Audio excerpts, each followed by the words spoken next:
Hello and welcome to another quickfire interview for our upcoming event, Connect HR Summit.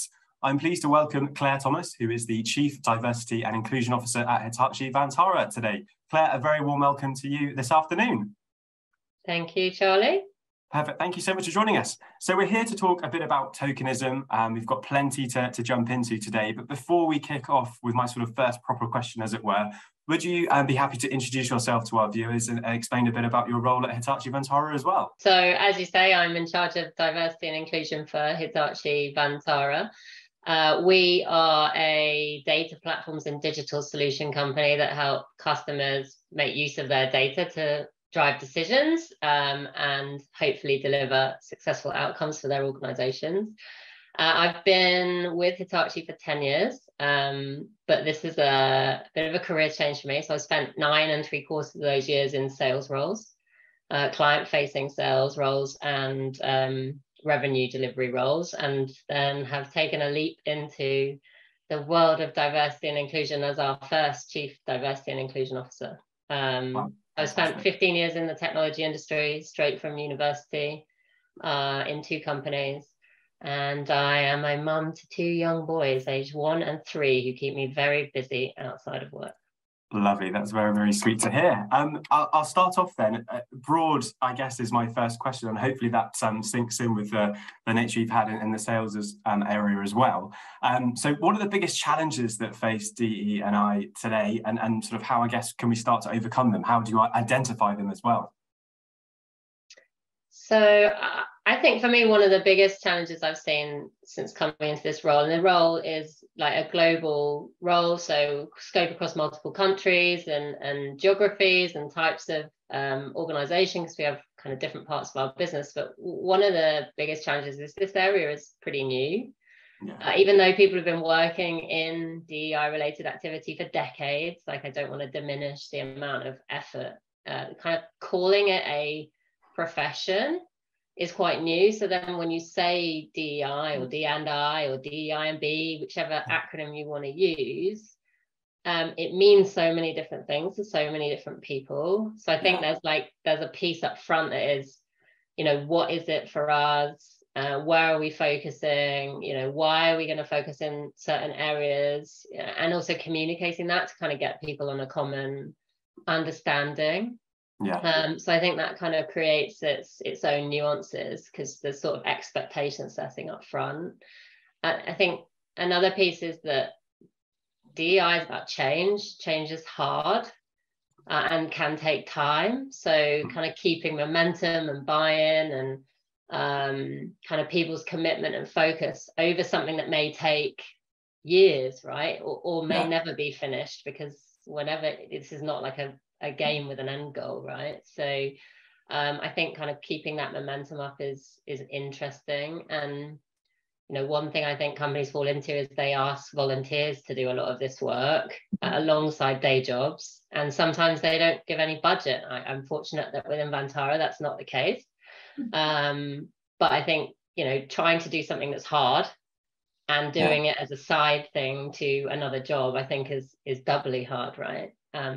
Definitely. And then I think there's some other challenges around, what do you do with data? How do you capture it? What do you do with the data? Do you want to have it? Do you not want to have it? Do you want to ask people to self-identify certain features or not?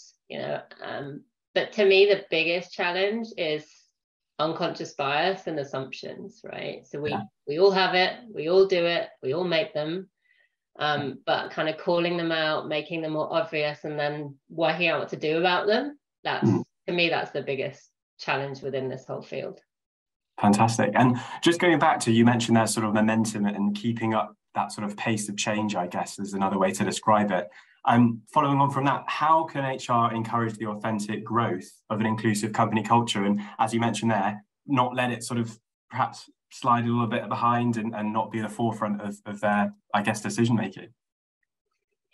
Yeah, so the first thing for me is making sure that this is not a HR activity or just a HR activity. So, culture change or building an inclusive culture is everybody's responsibility, and it's defined by like the actions and behaviors of every single individual within the company. Perhaps the tone is set by a leadership team, but the culture is defined by the little things that happen every single day. So I think the first thing to do is for HR to make sure that everyone's bought into that fact. And if you're doing a piece of work around culture and defining a culture and communicating what you want that culture to be, that there's kind of representation from across the whole company to input into that.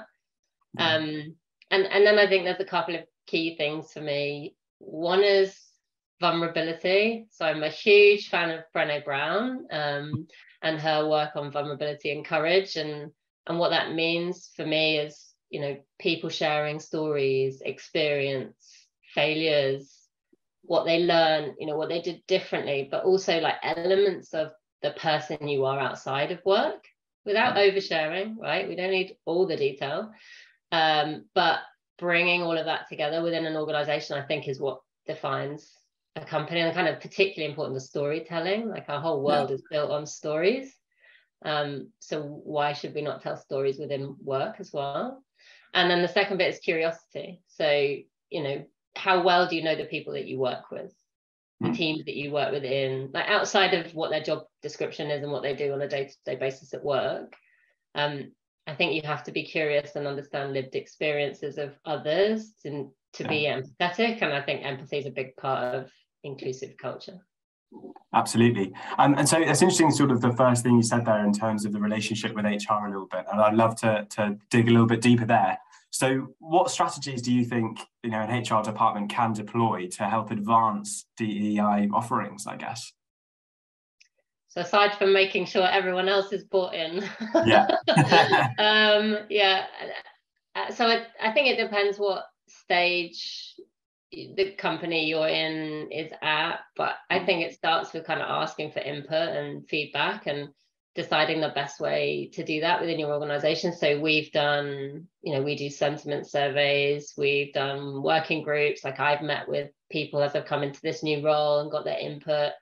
I've attended our employee resource group meetings to hear from people within those groups firsthand and hear their suggestions. So as many sources of kind of input as well as facts, right? The data that you have, whatever state that data is in, I think you kind of have to know where you are, as well as knowing where you want to be.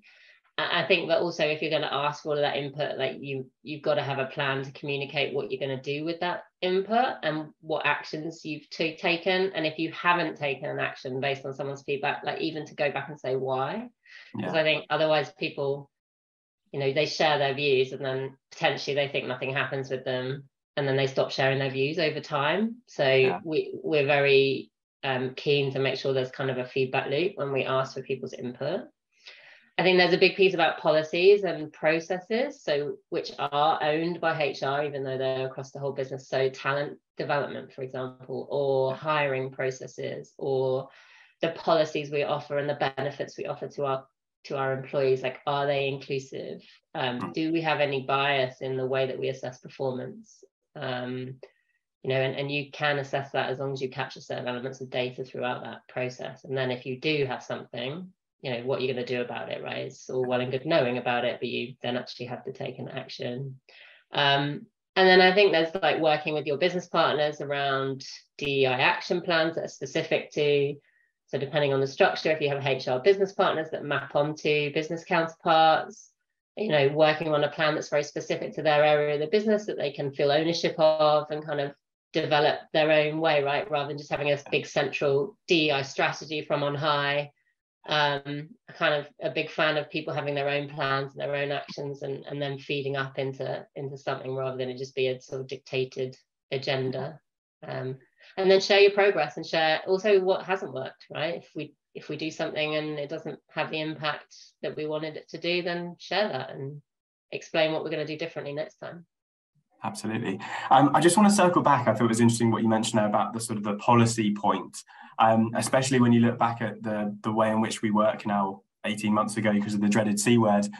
So how does that perhaps tie in with the remote and hybrid working? So, and what role does HR have to address perhaps some of this unconscious bias or influence that it has on DEI as well? So we'd love to talk about that in a bit more detail. Well, in our world of hybrid, hopefully my the bin lorry going past outside my house right now is not too loud.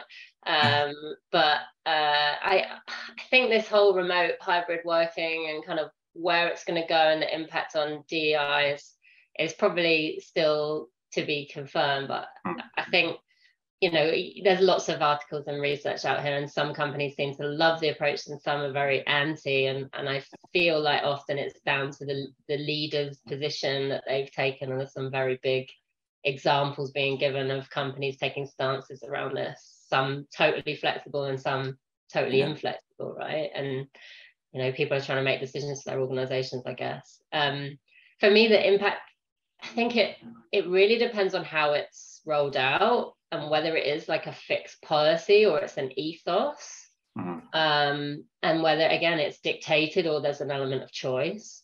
So, and also if it applies to everybody. So if a company is fully remote, in theory, there is no, there's no potential negative impact on underrepresented groups, or because everybody's at home, everybody's treated the same, as long as people have a suitable work environment at home, right? Maybe that is a differentiator.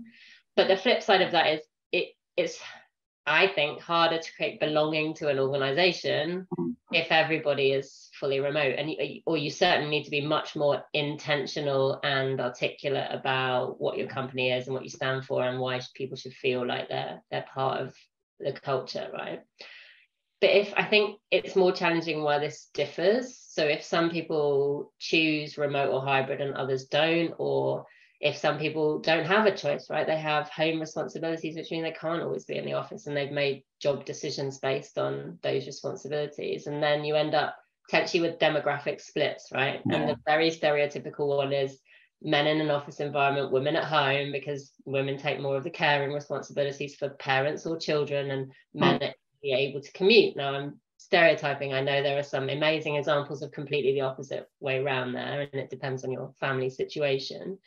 But in those instances, the people in the office may get better opportunities, they get more visibility with leaders, they get, you get proximity bias, right? If you see the people more often, therefore you think they're higher performers. And then I think, how do you assess hybrid workforces from a performance perspective? I think is very interesting, because I think a lot of roles are currently defined by input, hours, right, rather than output. And if every role was defined and measured by output, it wouldn't matter where people were working, but that we're not living in a world like that currently, So I think whatever the choices are, it needs very conscious and intentional management. And I really don't, like, for me, being hybrid is fantastic, but hybrid is my choice, right? I get to choose where I work from. I travel sometimes, I'm home sometimes, I'm in the office sometimes, and that works for me and my situation. So maybe I'm just very fortunate in the way that we're approaching hybrid working. But and to be confirmed is my very long answer to your question. It's an individualistic point, I guess, and it's interesting about the proximity bias as well. I think that really ties into it nicely, and especially sort of perhaps separate from the DE&I point, but it ties in with a sort of active and passive learning piece and inclusion as well. So it's a big question, but no, I think it's how long's a piece of string, really, in that sense. There's pros and cons. I'm conscious of time a little bit, so I'll ask sort of one final question before we wrap up. So connecting back to the topic a little bit of tokenism, how can HR promote allyship and help sort of stop and combat tokenism? A bit of a big question to end on. I do get that. It's a good question. I think for me, it's all down to intentions. I talked about intentionality a few times already, but if intentions from DEI are to create a work environment where everyone can do great work and it's meaningful to them in whatever way meaning means, I think that then the focus is around culture and environment, and you will naturally avoid tokenistic, or more naturally avoid tokenistic actions than if you're focusing on metrics and people that come through the door and how much percentage of certain demographics do you have within your workforce. That said, I do think that there's a balance, right? Because again, we're talking about change, and if we don't make intentional actions around underrepresented demographics, then how do we improve the position for those demographics within the organization, right? So I think it's a balance, but I think it's all about intention. And I think how you're measuring your progress as well. So if it's just about metrics, it's very easy to become tokenistic. If it's about behaviors and inclusive environments and culture and employee sentiment, hopefully that is a different narrative. But how can HR promote it? There's so many things, right? Because HR are all employees of an organization contributing to the culture just like any other employee. Have a goal about it, right? Be measured against doing something that makes a difference. Turn up at resource group meetings and show visible support for your employee groups that get together. And we have regular get-togethers that anybody can join for our resource groups. Talked about developing business plans with kind of whoever your business or functional counterpart is. Speak up if you see things you don't support or respect, or you see non-inclusive actions or behavior. Like, there's so many routes to address that. Do something. And then provide learning opportunities. So I think certainly within our HR function, we have a learning function. We have online options for people that can go in their own time and learn about unconscious bias or inclusive leadership or starting up your own EOG or whatever it might be.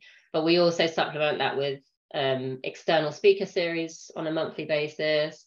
And we just signed up a new partnership with a company called the Equality Institute to lead allyship and inclusion sessions, particularly focused on LGBTQ+. So, amazing.